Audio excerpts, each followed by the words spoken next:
नमस्कार, मैं डॉक्टर मुकेश एक बार फिर से आप सभी दर्शकों का हार्दिक अभिनंदन करता हूं आपके चैनल एस्ट्रो नक्षत्र 27 पर। दोस्तों, आज मैं आपके सामने उपस्थित हुआ हूं तुला राशि के जातकों के लिए मार्च महीने का संपूर्ण मार्गदर्शन और भविष्यफल को लेकर। दोस्तों, इंतजार की घड़ियां अब समाप्त हो गई है। आप तुला राशि के जातकों के लिए 30 वर्षों के बाद सबसे बड़े बाधक ग्रह, क्रूर ग्रह की संज्ञा पाने वाले शनिदेव अपनी सर्वश्रेष्ठ स्थिति यानी कि जन्म चंद्रमा से छठे भाव में इसी महीने गोचर करने वाले हैं। यूं कहें तो 30 वर्षों के बाद आपके लिए जीवन में एक नई पारी खेलने के लिए शनिदेव अपनी पूर्ण सहमति दे रहे हैं और ये आश्वासन दे रहे हैं कि अगले 28 वर्षों तक मैं तुम्हें कोई कष्ट नहीं दूंगा, कोई परीक्षा नहीं लूंगा। यूं कहें कि आपकी गाड़ी में जो लगा हुआ ब्रेक है वो अचानक से रिमूव होने वाला है। दोस्तों, मेरा ये वीडियो आपकी जन्म चंद्रमा तुला पर आधारित है और जैसा कि मैं अभी मार्च महीने के भविष्यफल की चर्चा करूंगा, तो किसी भी महीने की मजबूती का अगर अंदाजा लगाना हो, किसी भी महीने में मिलने वाली बड़ी सफलता, बड़े धन लाभ का यदि अंदाजा लगाना हो, तो सबसे पहले अपने राशि के स्वामी की स्थिति को अवश्य देखना चाहिए। और आप अभी सौभाग्यशाली हैं कि आपके राशि के स्वामी शुक्र देव अभी अपनी उच्च स्थिति में हैं और ये सिर्फ मार्च में ही नहीं बल्कि मई तक रहने वाले हैं। जी हां दोस्तों, मीन राशि में आपकी जन्म चंद्रमा से छठे भाव में शुक्र देव गोचर कर रहे हैं और उनकी उच्चता को और भी बढ़ाता हुआ राहु वहीं मौजूद है। कहते हैं ना कि राहु जिस ग्रह के साथ बैठा हो, जिस भाव में बैठा हो, वैसा ही स्वरूप बना लेता है। इसका मतलब क्या है? इसको वैज्ञानिक तरीके से यूं समझें कि वो एक चुंबकीय फील्ड है, उसके साथ जो ग्रह है वो उसके प्रभाव को भी और बढ़ा देता है और उसी के प्रभावों को राहु भी डिलीवर करने लगता है। यानी शुक्र तो है ही, वो तो आपको लाभ देने के लिए बैठे हैं, लेकिन यहां राहु अगर साथ में बैठा है तो डबल लाभ देगा। मार्च के महीने का भविष्यफल समझने के लिए आइए सबसे पहले समझते हैं ग्रहों की स्थितियां कि कौन से ग्रह अभी कहां उपस्थित है। तो देखिए, आपकी जन्म चंद्रमा तुला से पंचम भाव में यानी कि कुंभ राशि में शनिदेव अपनी ही राशि में गोचर कर रहे हैं और 29 मार्च तक अभी वहां पर ही रहने वाले हैं। 29 मार्च को उनकी राशि का परिवर्तन होगा और वो छठे भाव में अपने सर्वश्रेष्ठ भावों में चले जाएंगे। फिलहाल पूरे मार्च, अभी जब मार्च की बात कर रहा हूं तो अभी पूरे मार्च यानी 29 मार्च तक तो पंचम भाव में ही रहने वाले हैं और उनके पिताश्री ग्रहों के राजा सूर्य देव भी पंचम भाव में गोचर कर रहे हैं। आपकी जन्म चंद्रमा से छठे भाव में राहु उपस्थित है और उनके समसप्तक रहने वाले केतु द्वादश भाव में उपस्थित है। राहु शत्रु हंता योग बनाता हुआ अभी भी आपके छठे भाव में गोचर करता रहेगा मई तक और वहां छठे भाव में राहु का साथ दे रहे हैं शुक्र देव जो कि उच्च के हैं, बुध देव जो आपके भाग्य के स्वामी हैं। अब ये जो तीनों ग्रह हैं, राहु, उच्च के शुक्र और बुध, जो मार्च के महीने में आपके छठे भाव में विराजमान हैं, वो राशि है मीन राशि यानी देवगुरु बृहस्पति की राशि और देवगुरु बृहस्पति अभी अष्टम भाव में वृषभ राशि में विराजमान है। वृषभ राशि यानी आपके राशि के स्वामी शुक्र देव की राशि। तो शुक्र देव और बृहस्पति देव का भी राशि परिवर्तन है। ये इनके घर में, वो उनके घर में। यहां पे डबल विपरीत राजयोग बना हुआ है, एक नहीं डबल रिवर्स राजयोग। देखिए, अष्टम भाव के स्वामी छठे भाव में और छठे भाव के स्वामी अष्टम भाव में, यानी कि ऐसे समय में एक जबरदस्त लाभ ना मिले लाइफ में, तो ऐसा संभव ही नहीं है यदि आप प्रयास कर रहे हैं। तो दोस्तों, ये थी ग्रहों की स्थिति जो मार्च के महीने में आप तुला राशि के जातकों के लिए बनी हुई है। अब मैं आपको यह बताने वाला हूं कि जैसे जैसे ग्रहों की स्थितियां बदलेंगी या जो अभी करंट पोजीशन है उसके आधार पे आपकी सफलता किस तरीके से आपके लिए कार्य करेगी, यानी कि आपका लक्ष्य आप किस तरह से भेद पाएंगे। तो दोस्तों, इससे पहले कि मैं परिवर्तन की बात करूं, देखिए 30 वर्षों के बाद शनि देव अपने सर्वश्रेष्ठ पोजीशन में आने वाले हैं और ये 2.5 वर्ष ऐसे हैं, इसको वर्ष ना बोले तो अच्छा होगा क्योंकि वर्ष सुनने में एक बहुत लंबी अवधि का एक समय लगता है। इसे आप 30 महीने बोले और हो सके तो इसे दिन में कन्वर्ट कर लें। 30 महीने 30-30 दिन, यानी कि करीब करीब 900 डेज आपकी जिंदगी के सर्वश्रेष्ठ हैं। अब बात आती है कि आप तुला राशि के जो जातक हैं, एक ऐसे जातक होंगे जो अभी नौकरी की तलाश कर रहे होंगे, नए बिजनेस को सेटअप करने का सोच रहे होंगे, अपनी जिंदगी को प्रारंभ करने का सोच रहे होंगे। तो वो थोड़ी सी भी कोशिश करेंगे, थोड़ा भी दिमाग लगाएंगे, कैलकुलेशन लगाएंगे, तो शनिदेव के इस गोचर के बाद उनकी लाइफ अचानक से पटरी पर आ जाएगी। जॉब ढूंढने वालों को जो एक नॉर्मल सा जॉब मिलना चाहिए था, उससे बहुत ही बेहतरीन जॉब की प्राप्ति हो जाएगी। किसी ने नया बिजनेस स्टार्टअप किया, जिस गति से वो एक्सपेक्ट कर रहे थे उसके 5 गुना गति से वो बिजनेस में तरक्की करने लगेंगे क्योंकि गोचर बढ़िया है। उसी तरीके से जो भी कार्य का प्रारंभ करेंगे, जो अपनी लाइफ के इनिशियल फेज में है, उन्हें लगेगा अरे ये तो बड़ा आसान था, लोग पता नहीं क्यों परेशान होते रहते हैं तुला राशि के जो जातक हैं।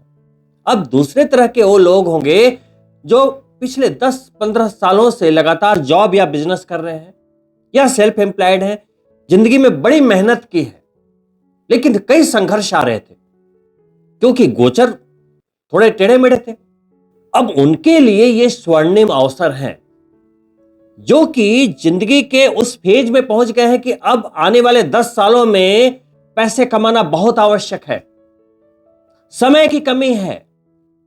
अब बचे हुए जो लास्ट के जो कहते हैं ना 10 ओवर, उसमें अपने लक्ष्य को चेस करना है, तो जो बल्लेबाजी होती है उसमें एग्रेशन आ जाता है। यानी कि जब आप 40 प्लस हो चुके हैं, 45 प्लस हो चुके हैं, 50 प्लस हो चुके हैं, तो अब 20 या 30 इयर्स वाले हिसाब से आपको मैच नहीं खेलनी है अपनी लाइफ की।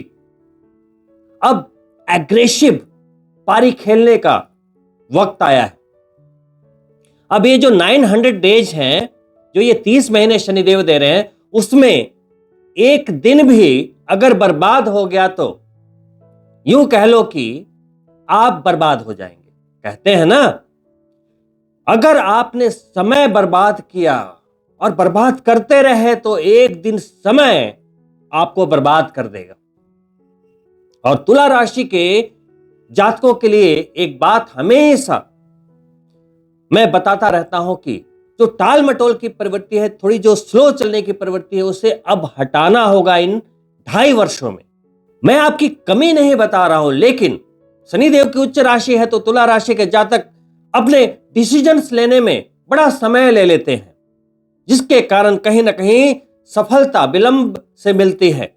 दोस्तों, अपना माइनस पॉइंट यदि आपको पता है ना, वो आपकी जिंदगी का सबसे बड़ा प्लस पॉइंट होता है। तो अगर आपके अंदर भी टाल मटोल की प्रवृत्ति है, अगर आप भी जिंदगी में बड़े आराम से चल रहे हैं, कोई रिस्क नहीं ले रहे हैं, कंफर्ट जोन से बाहर नहीं आ रहे हैं, तो 29 मार्च के बाद 900 डेज तक कसम खा लेना, ये 30 महीने आपकी लाइफ के वो गोल्डन मोमेंट हैं जिसे हर पल आपको जीना है, हर पल मेहनत करना है। और ये 30 महीने आप अगले 30 वर्षों तक याद रखेंगे, ये मेरा वचन है, ये मैं अपने कैलकुलेशन के आधार पर आपको बता रहा हूं, और इस समय की प्रतीक्षा आप एक लंबे समय से कर रहे थे। तो जब अब ये समय आपके सामने खड़ा है, वो दस्तक दे रहा है, तो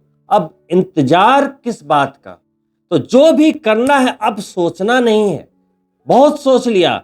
अब जो करना है वो डू इट नाउ, नहीं तो फिर पछताने के अलावा कोई रास्ता नहीं बचेगा। और एक्सक्यूजेस तो जिंदगी भर चलता ही रहता है कि आज ये हो गया, कल ये हो गया, भाई ये प्रॉब्लम है, वो प्रॉब्लम है, वो पूरी जिंदगी की कहानी है। तो दोस्तों, सबसे पहले 2 मार्च को पहले परिवर्तन के रूप में शुक्रदेव, जो कि उच्च के आपके छठे भाव में संचरण कर रहे हैं, वो वक्री हो जाएंगे और 43 डेज तक वो वक्री ही रहेंगे। यानी कि शुक्रदेव जो है हर महीने अपनी राशि बदलते हैं, लेकिन इस बार बहुत समय के बाद ये फरवरी से लेकर मार्च, अप्रैल, मई लास्ट तक उच्च के रहने वाले हैं। तो इससे बढ़िया बात और क्या हो सकती है कि एक तो शनिदेव आपको हर बाधा से मुक्त करने वाले हैं, हर डिले से आपको छुटकारा देने वाले हैं, स्लो मोशन से छुटकारा देने वाले हैं, और वहीं आपके राशि के स्वामी एकदम अपनी प्रचंड स्थिति में, वो भी 1 महीने नहीं, वो लगातार 3 से 4 महीने हैं। अब कोई ग्रह जब वक्री होता है तो आपको पता ही होगा कि उसके अंदर चेष्टा बल की वृद्धि हो जाती है। एक तो उच्च की राशि में ऊपर से चेष्टा बल की वृद्धि हो गई, प्लस राहु वहां पे एक्सटेंडर बैठा हुआ है। राहु जो है शुक्र के जो प्रभाव देने की क्षमता है उसमें 5 गुना वृद्धि कर रहा है। तो आप सोचिए कि आपके राशि के स्वामी की जो स्थिति है कितनी शानदार है, मार्च के महीने में आपके लिए बनी हुई। जब आपके राशि के स्वामी इस स्थिति में हो तो धन का आगमन एक प्रचंडता के साथ ना हो, ऐसा हो नहीं सकता। ऐसा हो नहीं सकता कि आपके प्रयास विफल हो जाएं। हर प्रयास सफल होगा, बस करना होगा। मार्च के महीने में सिर्फ जब सूर्यदेव करीब आएंगे शुक्रदेव के, जब मीन राशि में सूर्यदेव का राशि परिवर्तन होगा, तो सिर्फ 19 से 23 मार्च तक, यानी कि 4 दिनों के लिए शुक्रदेव अस्त होंगे, बस। और कोई प्रॉब्लम नहीं है मार्च के महीने में। अब देखिए, शुक्रदेव की ये स्थिति तुला राशि के जातकों के लिए, चूंकि वो पहले भाव के स्वामी होते हैं, अष्टम भाव के स्वामी होते हैं, छठे भाव में बैठे तो नौकरी वाले भाव में बैठे, तो आपका उत्साह चरम पे रहेगा। आमदनी नए नए स्रोतों से हो सकती है, आप आमदनी के नए स्रोत बनाने के लिए सोच सकते हैं। आप जितने भी तुला राशि के जातक हैं, आप सभी सरकारी जॉब में हो, प्राइवेट जॉब में हो, किसी भी जॉब में हो, वहां स्थितियां अनुकूल बनी रहेगी। वहीं यदि आप बिजनेसमैन है या सेल्फ एम्प्लॉयड है तो धन के आगमन की जो एक पहले से जो पैटर्न आपने बना रखी थी उसमें आप वृद्धि देखेंगे। आप जो एक्सपेक्ट कर रहे थे उससे कहीं ज्यादा मात्रा में धन आना तय रहेगा। मैं अगर ये बोलूं कि प्रचंड स्थिति में धन लाभ होना है तो ये कोई गलत नहीं है। वहीं शुक्रदेव की ये उच्चता उन लोगों को थोड़ा ज्यादा लाभ दे जाएगी जो उनके ही फील्ड से जुड़े हुए हैं। अब शुक्रदेव का फील्ड कौन सा है? जो भी चमक और दमक और लग्जरी को रिप्रेजेंट करता है, यानी कि लग्जरी प्रोडक्ट्स के business, cosmetic, beauty, gems and jewellery, perfume, या फिर फैशन डिजाइनिंग, बुटीक्स, इंटीरियर, कलाकारिता, फिल्म इंडस्ट्री, और इन्हें तो लाभ होगा ही होगा। साथ में जितने भी तुला राशि के जातक हैं, ईच एंड एवरीवन, जब शुक्रदेव उच्च के हैं तो शुक्रदेव क्या देते हैं? परफेक्शन। आपकी परफॉर्मेंस बहुत अच्छी हो जाएगी। कोई भी कार्य आप करते हो, आप डॉक्टर हो, इंजीनियर हो, सेल्फ एम्प्लॉयड हो, आप विद्यार्थी हो, आपके सोचने और समझने की जो एक पैटर्न थे ना, उसमें एक अलग ही फाइन ट्यून देखने को मिलेगा। परफेक्शन जिसे कहते हैं, कुछ भी आप सोचोगे, करोगे, बहुत ही शानदार रिजल्ट आपको अभी देखने को मिलेगा। यानी कि अभी कुछ गलत नहीं हो सकता। ऐसा तो सभी तुला राशि के जातक पहले से ही बड़े कॉन्शियस होते हैं, बड़े परफेक्शन के साथ हर कार्य को करना पसंद करते हैं। हर चीज अपनी जगह पे सुव्यवस्थित होनी चाहिए, एकदम वेल अरेंज्ड, है ना। तो अब शुक्रदेव जब उच्च के हैं तो उन चीजों में एक अलग परफेक्शन आपको देखने को मिलेगी। आपके हर काम की क्वालिटी बड़ी इंप्रूव्ड दिखाई देगी। यानी ओवरऑल अगर बात करें तो आपकी जो परफॉर्मेंस है वो बहुत ही ज्यादा बढ़िया रहेगी मार्च के महीने में। दोस्तों, वहीं शुक्र प्यार के भी कारक ग्रह हैं।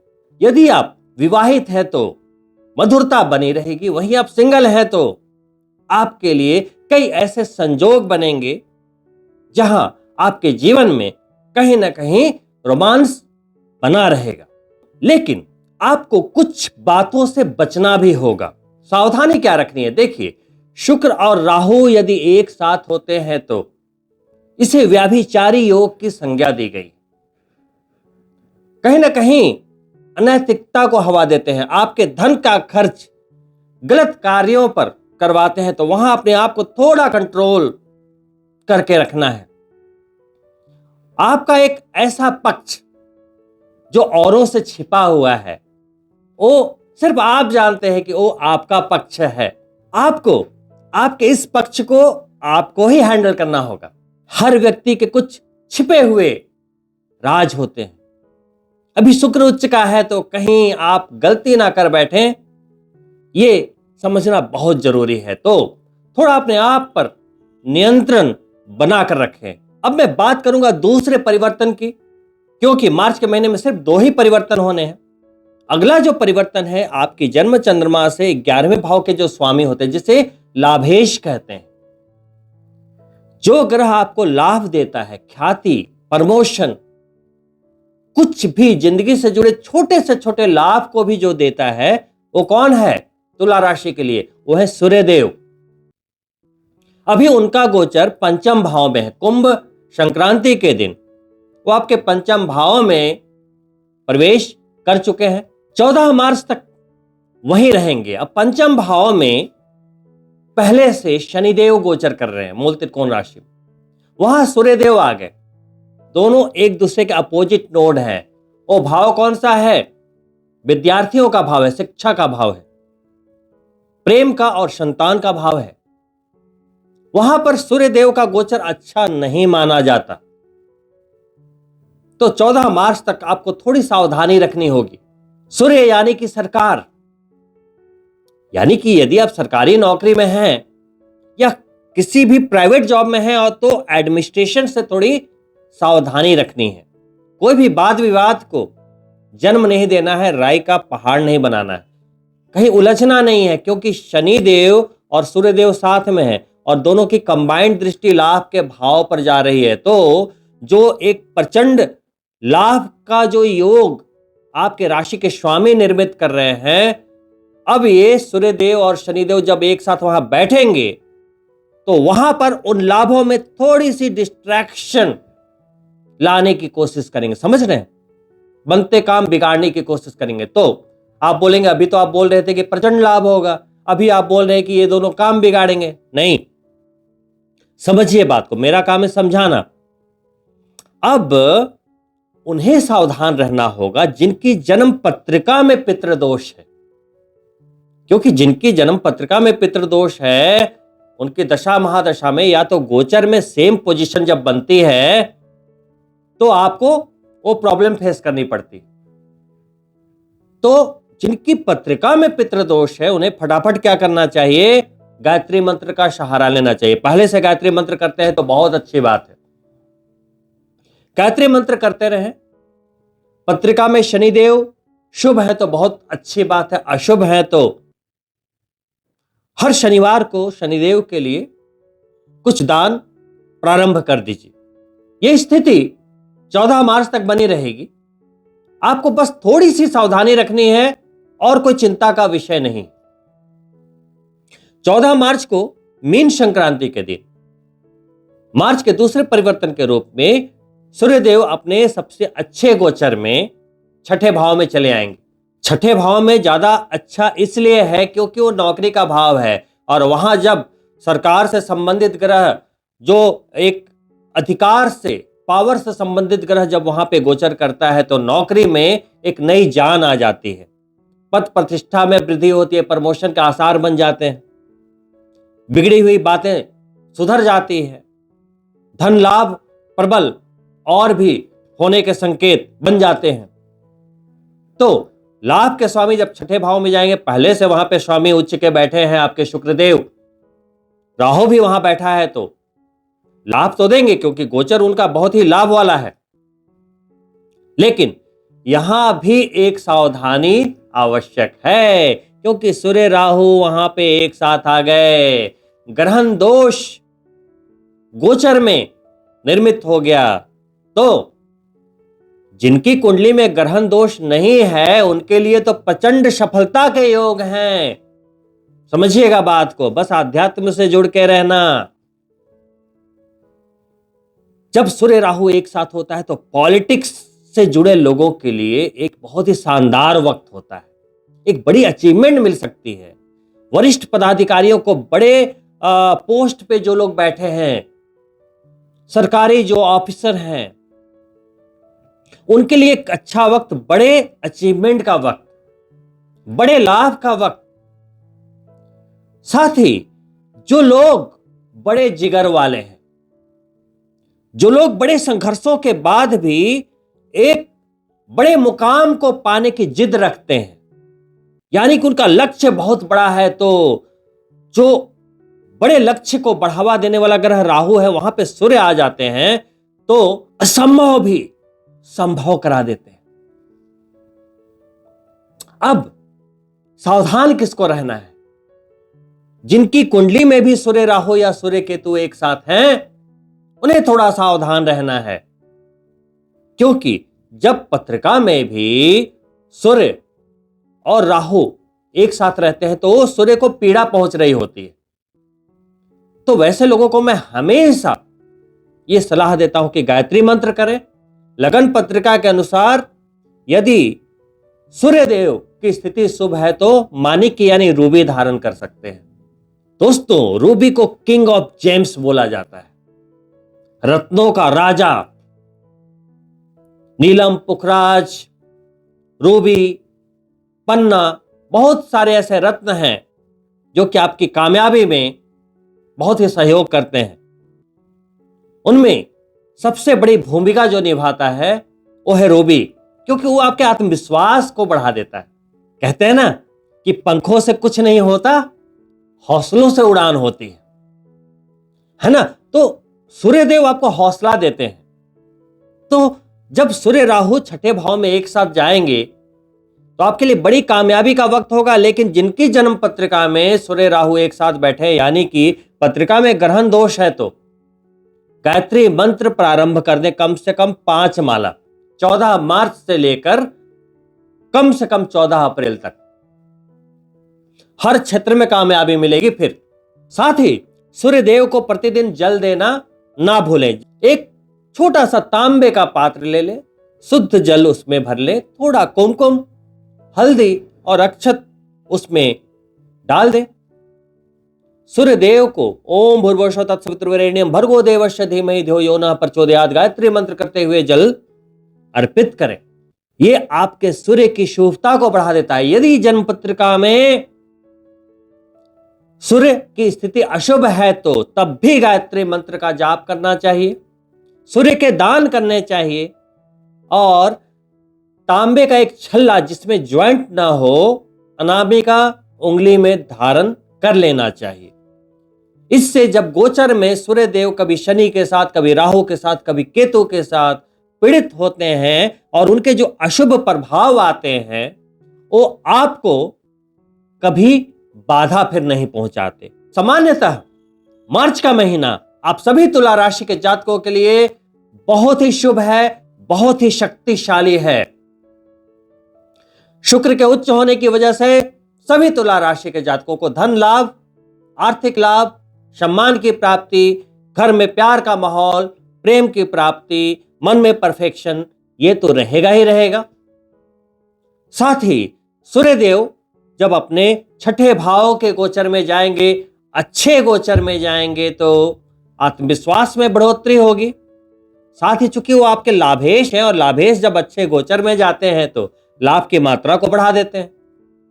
वही राहु शत्रु हंता बनकर बैठा हुआ है, शत्रुओं को कंट्रोल कर रहा है, केतु द्वादश भाव में, मोक्ष के भाव में विदेश से संबंधित कार्य बना रहे हैं। और जल्द ही देवगुरु बृहस्पति भी अपनी राशि का परिवर्तन करके आप तुला राशि के जातकों को अपना आशीर्वाद देने वाले हैं। अष्टम से नवम में आएंगे, पंचम दृष्टि आपके ऊपर आएगी। यदि स्वास्थ्य की दृष्टि से मार्च के महीने को देखें तो थोड़ी सी सावधानी आवश्यक है। उच्च के शुक्र वक्री हुए हैं और छठे भाव में है, तो थोड़े से जो भी डायबिटिक पेशेंट है, जो मधुमेह के रोगी हैं, उनको थोड़ा सा ट्रिगर करेंगे। तो वहां पे बैलेंस बनाकर रखें, अपनी फिजिकल एक्टिविटीज को बढ़ाएं।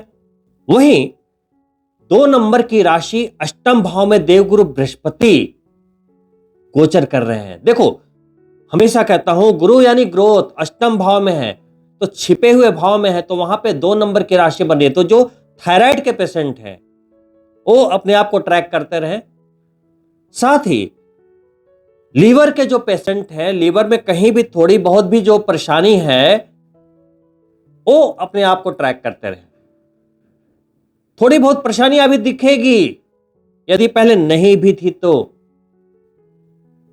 वो 14 मई के बाद अपने आप रिजॉल्व होने वाली है। यानी कुल मिलाकर 14 मई तक अपने स्वास्थ्य का ध्यान रखना है। ऐसे भी जब गुरु अष्टम में या द्वादश में जाते हैं, तो चाहे आप किसी भी राशि के जातक हो, जन्म चंद्रमा से जब अष्टम या द्वादश में जब गुरु जाएं, तो ये सावधानी का वक्त होता है, कम से कम स्वास्थ्य के दृष्टि से। साथ ही मार्च के महीने में 2 ग्रहण हैं।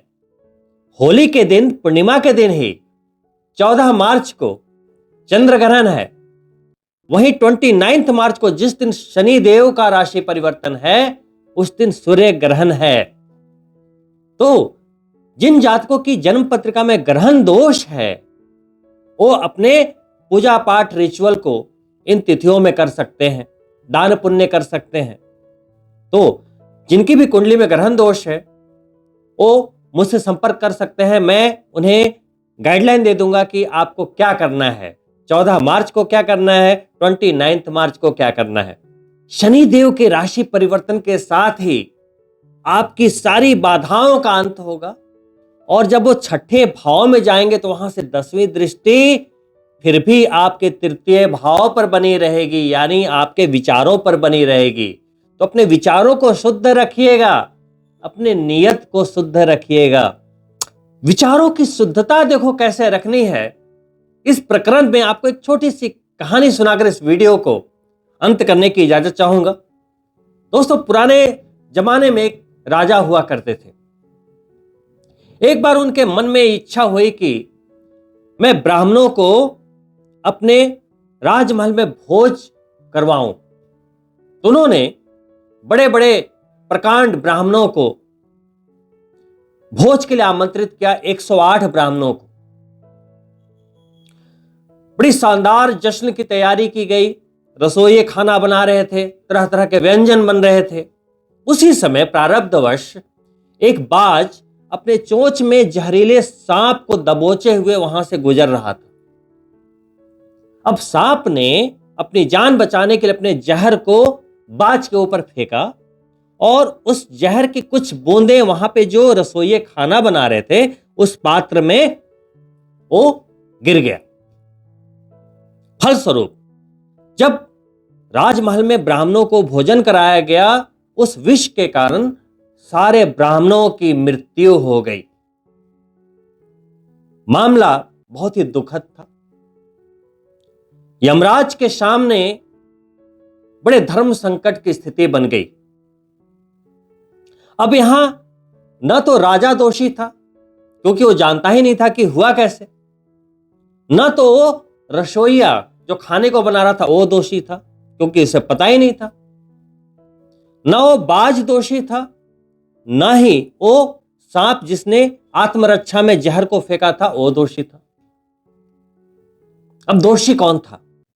तो यमराज को बड़ी दुविधा हुई, किसे सजा देनी है, कुछ समझ नहीं आ रहा था। तो मामले को पेंडिंग रखा गया था। कुछ समय के बाद कुछ ब्राह्मणों का एक समूह, झुंड, राजमहल का रास्ता पूछते हुए उसी राज्य में आया। तो वहां पर एक महिला बैठी थी। तो रास्ता उन्हें पता नहीं था। तो उस महिला से ब्राह्मण महाराज ने पूछा कि भाई राजमहल किधर है, मुझे वहां राजा से मिलने जाना है। तो उस महिला ने बड़ा तंज कसते हुए और बड़ा एकदम आनंदित रवैये में ब्राह्मण को बोला कि जा तो रहे हैं ब्राह्मण महाराज, लेकिन थोड़ा बच के जाना, ये जो राजा है वो ब्राह्मणों को जहर देकर मार देता है। यानी कि आलोचनात्मक शब्दों में एक कटाक्ष करते हुए उसी समय यमराज ने डिसीजन ले लिया, निर्णय कर लिया कि भाई वो जो 108 ब्राह्मणों की हत्या का जो अपराध है, दोष है, वो इस महिला को ही उसकी सजा को भुगतना पड़ेगा, वही दोषी है।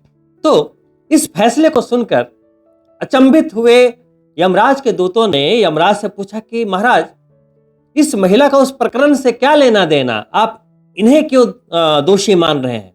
तो यमराज बोले कि देखो, कोई भी दोषी, कोई भी जब पाप, कोई भी अपराध करता है ना, तो आनंद लेने के लिए करता है। तो वो जो ब्राह्मणों की हत्या हुई, न तो वहां पे राजा को आनंद आया, न ही उस रसोइये को आनंद आया, न तो उसने मजे लिए, न ही उस बाज को कोई आनंद आया, न ही उस सांप को कोई आनंद आया, क्योंकि वो खुद ही उसके चंगुल में था। लेकिन इस महिला को इतने गंभीर प्रकरण को बताने में भी आनंद की अनुभूति हुई। उन्होंने आनंदित होते हुए उस अपराध का बखान किया, चर्चा की, तो दोषी यही है। तो दोस्तों, बॉटम लाइन इज की शनिदेव छठे भाव में तो आ जाएंगे, लेकिन 10वीं दृष्टि यहां रहेगी आपकी सोच पर।